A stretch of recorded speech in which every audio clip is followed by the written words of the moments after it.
For Dylan Benander, teaching music at 3 middle schools and singing as a professional performer while studying music at graduate school is a challenge. When all of the bills for college are due, it's just led to a lot of stress. Most people like myself have to commute pretty far for work in the Bay Area, so gas prices are really take a big effect on my income. Living in the San Francisco Bay Area, Dylan has always made sure to find a roommate to split costs to rent a 2-bedroom apartment that goes for $3,000 a month. What are your thoughts about owning a home someday?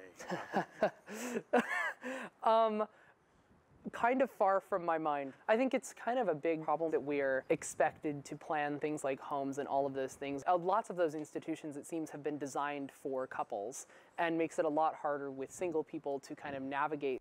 According to finance site GoBankingRates.com, California ranked 3rd highest among U.S. states for living wage. That's about an $80,000 a year salary needed to get by. Only the states of Massachusetts and Hawaii were higher. So this is an $8 million house in San Francisco, and now we are on the Pent level. Realtor Butch Hayes shows me a luxury home, which he points out still works to maximize space. How do I maximize or make it look like the space is bigger? Hayes says he's seen more singles teaming up to rent places and even buy homes and complexes together.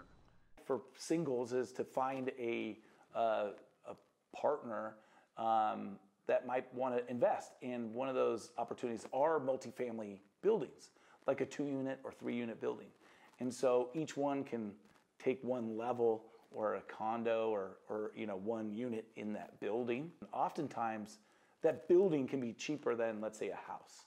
The home ownership rate in the U.S. is roughly 66%. Who's buying these homes? Well, about 61% are married couples, 17% single women, and just 9% single men. I did not have the funds to start renting a new place for myself or even get myself a new home. So I'm currently living here with my family. I've been living here the last 2 years now. 24-year-old Joshua Caliado shows me his street in Daly City, California. 1.1, 1.2 million, like the house that I'm currently living in is valued at 1.2. There have been restaurants I go to where I used to maybe pay like $100 at most for maybe me and like 2 other friends, but now like prices go up like $200, $250 for just 1 check. Living at home has helped Joshua financially, but he says just as important are lessons from his parents to continually set aside money.